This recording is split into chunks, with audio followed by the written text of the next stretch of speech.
The quorum, it is 5 o'clock-ish. So I'll call the meeting to order, and the first order of business will be to approve the minutes of the January 19th, 2021 meeting. Motion to approve? Motion, is there a second? Second. Motion and a second, any discussion? All in favor? Aye. Opposed? And it passes unanimously. And Mr. Hunter, I will turn it over to you to introduce the public hearings. All right, as you all know, these hearings were set for February, but unfortunately had to be canceled due to the ice storm. And there was some discussion, we could have moved them on the next day or two, but you all know we had to re-advertise in the paper, send new letters, and so that made us have to push it back here till our March meeting. So the first one, and I'll just work off your staff report in your packets. And let's get all this up and running here. So the first one is the application for Shepard's House and the Bull County Industrial Foundation. Everything should be in your packet, but I put some slides on the screen for the folks in the audience or on the YouTube channel. But we had an application filed back in January. And again, the applicant is Shepard's House Incorporated, but the property owner is the Bull County Industrial Foundation. And the property location is 3288 Lebanon Road. And again, there's a shot of just street view. There's a shot of the property, zoned agriculture, kind of surrounded by industrial property. And as some of you all may recall, we did a CUP on this property a while back for another group living facility that basically desired to build a men's recovery or men's transition home on the property.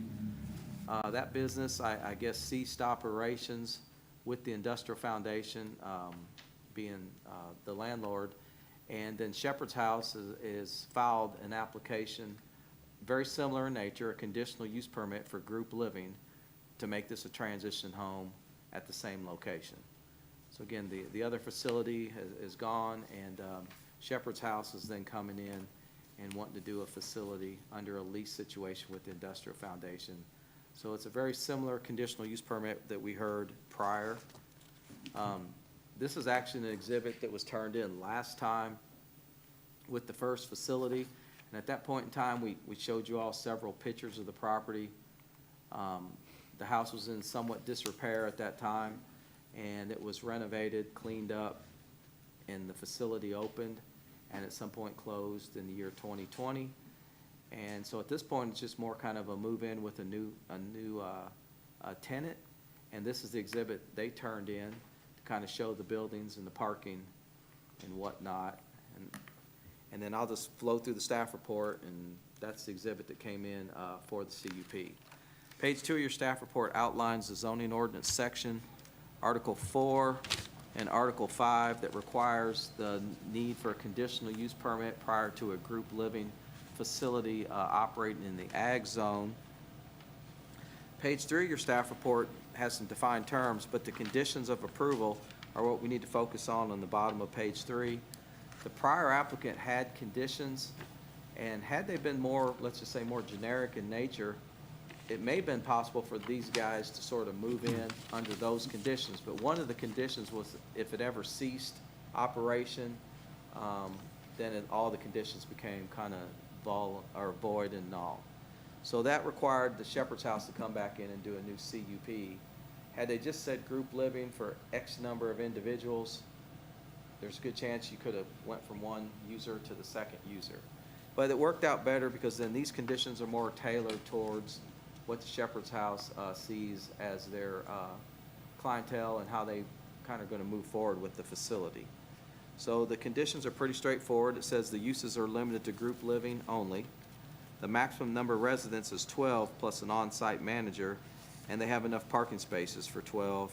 And then if they used any signage, it would be no more than 6 foot tall and no more than 4 foot in width. I can tell you they can get up and talk a little bit more about their initial plans, but I don't think there's going to be that many individuals on the property. Their lease calls for it to be a smaller number, but they built some flexibility in by putting the number at 12 to coincide with their parking spaces that they can accommodate. That way they can start off with 7 or 8 folks if that's where they're heading. And if down the road they want to add a couple more tenants, that's between them and the landlord through their lease arrangement, and they don't have to come back and revise the conditional use over and over. So these conditions are a little bit flexible as they grow into that cap of 12 individuals to be potentially housed on the property. But again, initially, I think it's going to be 8 is what the lease would call for that would move in. And if I'm not mistaken, this becomes a women's facility. A women's facility, and again, it's a transition home, and our term would technically be group living, is what we know it as under the zoning verbiage. So that's page 3 of the staff report.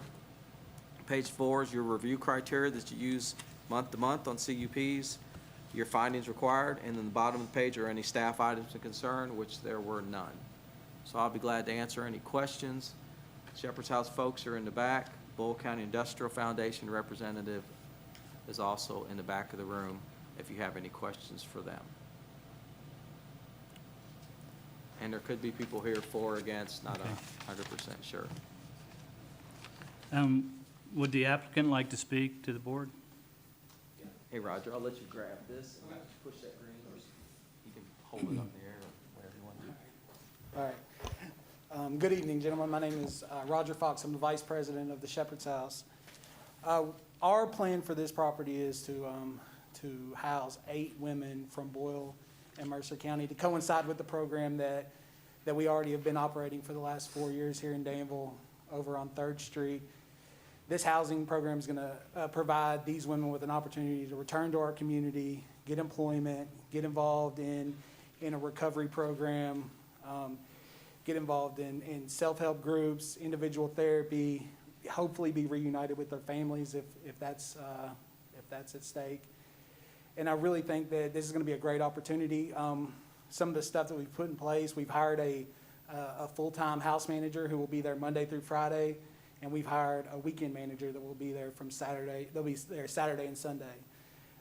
We've got security cameras in place. We'll be monitoring the driveway. The Shepherd's House takes pride in our properties. We take pride in what it looks like. We take pride in what the community thinks about us and our organization and the men and women that we serve. We're going to do this property justice. We're going to do it in a safe manner, and it's going to change a lot of lives. Are there any questions?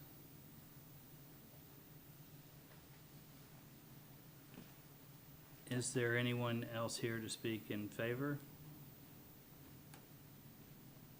Please. I'm a neighbor. I live literally right across, and Would you state your name also, please? sorry, I'm Luann Littlefield, and I'm the neighbor. I live literally right across the road from them, and I'm fully supportive of it. I was very appreciative of the group that was there before, never any issues, and I'm just glad that there's support in our community for folks. Okay, thank you. Is there anyone to speak in opposition of? Boy, way to be put on the spot, right? Okay, I'll just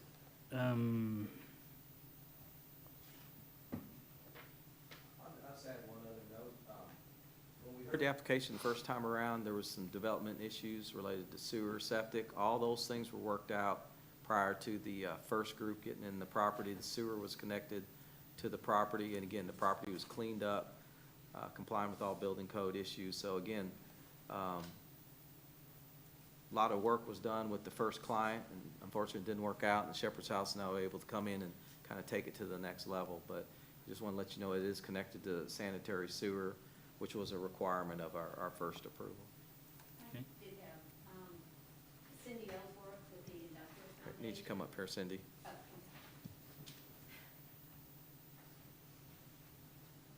Good evening. I'm Cindy Ellsworth with the Bull County Industrial Foundation. Just a side note on this, this is a 2-year lease that we are signing with Shepherd's House, and it is a no-cost lease for them from the foundation. So just wanted to add that. Okay. Thank you. I have a question, Cindy. Is Yes. that lease option to renew? We have not gone that far with it. It's 2 years, and that's all right now. It was, Please? go ahead. Is there any plan, my name's Todd Littlefield, I live across the Lebanon Road. Is there any plan for signage? No, sir. We have no plans to do signs. They told us no plan, but we put something in there just down the road if they change their mind. The most it could be is 6 foot by 4, so it's a fairly modest sign if they did put up a sign, but their desire was not to put any signage up. But down the road, there's been some issues with other CUPs we do, for example, bed and breakfasts, home salons, where maybe the state wants some kind of marker or identified sign. So we put something there just to give them some flexibility, but their desire is no signage. But there may be some need someday for some kind of identification for 911 purposes or something. And it'd be modest if there was any. And that was more us suggesting that just for the future. Again, if something changed, we wouldn't have to come back. But initially, there'd be no signage. Okay, is there anyone else that desires to speak? Any questions from the board for anyone who did provide testimony? Is there a motion to be made?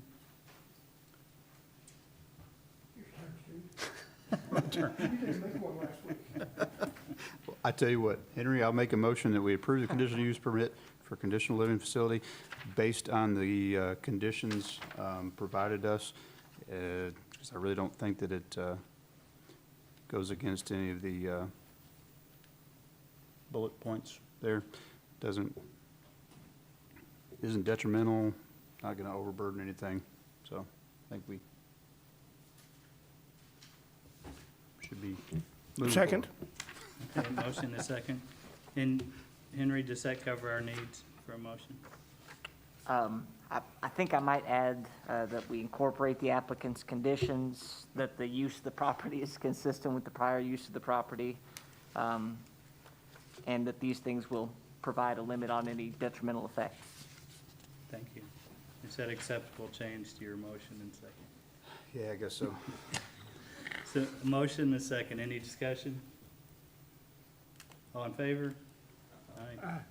And I don't think there's any room for opposition, so motion carries. Good luck. So the second case we have here on the agenda is, folks are here in the back, are a little bit unique. It's a variance request on White Oak Road. I would normally say just south of Junction City, but it actually is part in Junction City and part out. And let me explain some stuff on this, because this is a unique variance. And there's a plat that's kind of been hung up because of this variance request. So what you see on this exhibit is actually the Junction City city limits. And the property that we're talking about is not a big property right here. It's 4.64 acres. And what the applicants want to do, there's two individuals that co-own this, or two parties, and they basically just want to split this in two. And there's a house kind of on the property real close to the road, and I'll show you a picture of that. But the problem we've got is, it's half in the frontage, is somewhat in Junction City, and a portion of it's in the county. And there's the house that kind of sits up by the road. It's currently a rental property, I believe. But there's the zoning map, and here's what gets to the heart of the variance request. You have one frontage requirement in the R1A, and then you have a different frontage requirement in the agricultural district. So again, where the plat is proposing, which is this exhibit, they're proposing to subdivide the property with a plat. The fact that the R1A kind of snakes across this piece, but the majority of this is agriculture, our frontage requirement's 50 feet for the R1A and 40 feet for the agriculture, and they have 92 feet, but the problem is the R1A gets across the front of both lots. So they need a frontage variance because they don't have exactly the 50-foot requirement. Had this all been agriculture, this little triangle was agriculture, it would have been easy to create a 40 and a 50 and make that plat work. But the R1A kind of messes that up across the front, even though the majority of the property is agriculture. Secondly, the building that sits there, because this is where they want to divide the line, sits a little closer to that line than the setback, so they're asking for a variance on the frontage from the 50-foot requirement and a little bit on that side setback. So you can see it on page 1, it says they're asking for an 8-foot frontage variance on the 50-foot, and that's on track A, because all they could get here is 42. And then a 6-foot variance on the side setback of track B, which is right in this location. So again, had this all been agriculture, you could do 2 lots with 80 foot of frontage. If it was both R1A, you need 100, and they have 92 feet. So wherever they drew that line, it was gonna affect one side or the other for the variance request. So the building is on tract 1A? The building is on track B. B, okay. It's right here on this exhibit, right? The building's right here. It's actually in the R1A. It's in the R1A. The majority of the lot is agriculture. So the lot dimensions, again, we don't need to kind of get into what the plat does or doesn't, but the plat is creating a lot under kind of the ag standards, at least being 1 acre. And this one's obviously bigger. This one's also split zoned, single family and ag. Somewhat problematic, the fact that the city limits kind of goes through. The whole idea here is there's one of the individuals wants to build a house on this lot. So, they're gonna have to make a decision, they build it on the city side or county side. You got split zoning. In a perfect world, we'd probably get all that cleaned up. Going back to the zoning map, there's part of the problem, because you're gonna have different standards to build here versus here. And then, of course, this property where we're splitting it, this one's just gonna stay in the rental situation. And it's non-conforming already because it's already too close to the road. So again, we stuck the charts in there for the agriculture district and the R1A, and they're just different. And so it's pretty rare that you see split zoning nor a frontage situation like that. Again, if that was all agriculture, it would have been easy to divide this into 2 lots. But we're holding them to the 50-foot requirement because of the R1A. And the house kind of limits where we can draw the line. So that we're 8 foot short on the frontage here, and the house is too close to the side property line. And Justin's back here, the surveyor, the applicants are back here in the back. Again, they've had a plat filed for a while that we couldn't record because the variance was needed first. Now, the planning commission did run the plat through with preliminary and final with the directive not to be recorded until the outcome of the variance could be determined. But at one point, we were trying to get the variance in front of the plat approval, but again, we had to cancel last month. So the planning commission kept it on the docket not to slow it down. So if the variance is successful, we can get it to the courthouse. If you all have an issue with the variance, they'll have to go back and change the plat. That dividing line where it goes from R1A to ag is the city limits? Is also the city limits. Was that just we typically don't those lines run with properties and They do. more sensible than just straight through somebody's? They do. The city limits on Junction on that side, the south side, that's where the limits are. They were probably established back in the day that predate a lot of platting. Yeah. So, yeah, you would have thought that maybe the plat lines, and then interesting enough, what probably happened is when we had the city limits of Junction and the first zoning map was adopted, they just labeled it all as single family. And it went to the city limits line, and then over time, plats have evolved, as you can tell. So it's somewhat just problematic, and again, everything out in the county is agriculture, as you can see. And again, the applicants may someday want to come here and clean this up and rezone it all to one or the other. But I think the short-term desire is to build a house, and the other property's going to stay in the rental situation until the house has either outlived its life, and then there potentially could be another house built on the southern track at that time. And again, I'll put the plat back up, and Mr. Wilmot's back here if you guys have any technical questions about the plat and why all this was needed. Again, as far as staff report goes, I think we've covered everything, and your findings for a variance are on outlined in the last couple pages. There's no staff items of concern. We've got a note on the plat about the house that it is non-conforming because it sits not too close to the right-of-way. It's actually in the right-of-way. So, and there it is. And it's been there for a long time. And, you know, again, it's there, so we got a non-conforming note about it. And then the other lots, the houses would be built according to the zoning ordinance. Okay. Would the applicant like to speak? It's on. It'll catch it. Oh, yeah, my name is Austin Bell. If I'd known it would have been this trouble, I might not have bought this property, but, yeah, it's basically, our initial plan was to probably tear down the house and, you know, just build, but, you know, we have 3 small children, so we, you know, any other kind of income is always helpful. So, you know, we're gonna rent it and then hopefully, you know, build a big, beautiful house back there, so. We've done a lot of cleaning up on it. It was a little rundown when we first purchased it, but, it's turned in, I guess, to gonna be mine and my kids, my wife's forever home, so. Thanks. Thank you.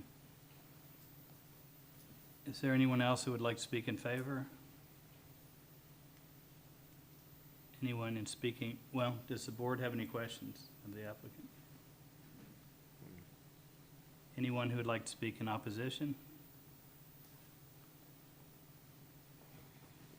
My name is Chrissy Bean. I live at 3675. 7.5, you're right here, right? Yeah. There's a few issues with that property next door that I guess Mr. Bell has bought. One is when you go back to the back part where he wants to build the house, there's a concrete bridge, and anytime it rains, it dams up and floods our yard. And so I'd like to have some discussion on what the plan is for that. Also, they've been out there quite a bit here lately, and they're tearing up the yard, running side by sides and throwing mud all over our yard, all over our garden, all over our shed, all over our house. So I don't, you know, we saw this letter and we thought, well, this would be a good way to meet the people that are buying the property next door, maybe, you know, see what their intentions are, because, you know, I work early in the morning, work 60 hours a week, and if that's the intention, we might need to draw some lines and discuss what we're doing. So I don't know if this is the right. I mean, I appreciate you bringing your comments. I'm not sure neighbor-to-neighbor activities really fall within our kind of authority as far as reviewing the variance. What we're looking at is whether or not the property should be subdivided into 2. Okay. If there's issues that are happening on the property with, you know, side-by-sides or ATVs or noise, interesting enough, a portion of that's in the city of Junction City, which I believe they have stricter rules on when it comes to some of those nuisance-related Right. issues than if you're out in the county. But I think it's something that, you know, Mr. Bell can address if he wants to. I'm not sure there's anything this board can do on those issues. I think the drainage issue is interesting and something we should make sure we're looking at. There's not much we can do on the variance, but the surveyor may want to tell us what he knows about the property technically as far as some of those other aspects, because we weren't really looking at the property at this point in time, other than what the plat requires. But the next step would obviously be a building permit for this track. But if you're describing a situation on the southern track, there may need to be a note or something put on the plat. So I'll let you, or if either one of y'all want to address those, I don't, if there's anything we would know. More about the walk. So it's, can you go back to the picture of the house? Sure. So kind of right down there at the bottom of the hill, there's a creek that runs back behind there. This and way? on the other side, yep, right, straight back there. It actually runs all the way over to White Oak. I'm not sure where the concrete bridge, you know, how long it's been there, but I've purchased 2 24-inch tile culverts that we're gonna redo that entire bridge. Because the original plan was to have a modular home brought in, so we knew that wasn't gonna be wide enough to begin with, but now we're gonna build but that's still the plan, is to just completely reconfigure that bridge. So your plan, you're gonna put a new driveway somewhere in this frontage? Yes. Okay. If I'm not mistaken, it's an overflow type bridge, isn't it? Yeah, it's It's a low, just a concrete like slab, basically. low water bridge or something, and water does seem to stand right in that area, right there. Well- It's really because the bridge hasn't been attended in quite some time. And so all of the debris that's come downstream over the years has basically created a dam right there. And you probably need some heavy equipment in there to dig that out. So one interesting thing, just for your benefit, when you guys get ready to put a driveway in here, you're on a state road, so you'll have to get permission from the state of Kentucky through an encroachment permit. So you'll have to go through the state to He potentially, doesn't have an existing driveway on that piece. and he has, there's an does it serve this house? Well, yeah, I mean, there's, What, is that the plan, to use the existing driveway, or you're gonna be creating? Yeah, it was, yeah. That one over on the far right-hand side. So that's the plan, is to use this driveway? So your house is the red brick? Yeah. Yeah. So you're gonna share a driveway for both structures? Right. Okay, well, that's possible too, yeah. Again, I'm not sure there's much we can do on the drainage aspect. Henry, I'll defer to you on that, or, There's not, ma'am. I mean, I think you're right that this is an opportunity for you to have some dialogue with Mr. Bell, but as far as what the board is being asked to apply tonight, that's not a condition they can put on. There, that's a civil matter between the two of you, and that's not something that we can really touch with conditions. We understand. you guys might have called, I'm not 100% sure if you called or another neighbor called early on. Could have been you guys, but it's just been a lot of discussion about this area, and we've heard a little bit about drainage quite a bit, but again, it's not something we can do at the variance, but at plat, I guess, not much you could do either. there's not, and I think it's like what he said, even up creek, maybe above y'all, it's just kind of grown up and not been, and that bridge is catching stuff, And again, I don't know what to say about the side-by-side issue and all that.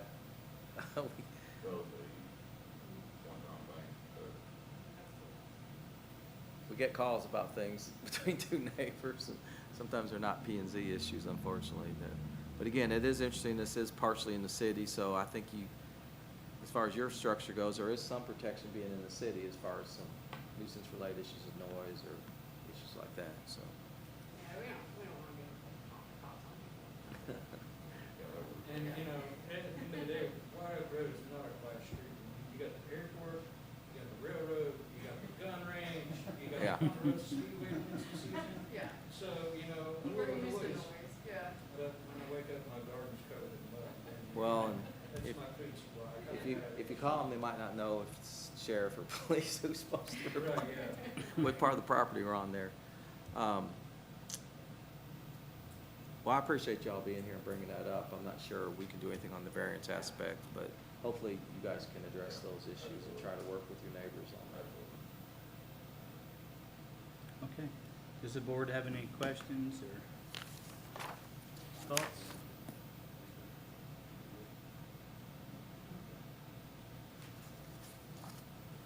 Is there a motion to be made?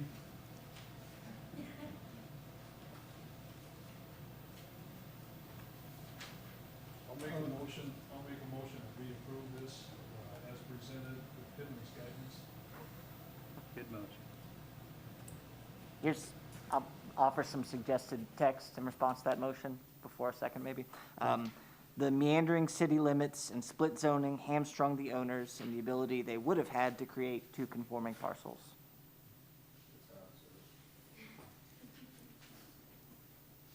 Is there a second? Second. Okay, a motion, second. Any discussion? All in favor? And I think that's unanimous. The motion carries. That concludes the public hearings. Is there any old business? Any new business?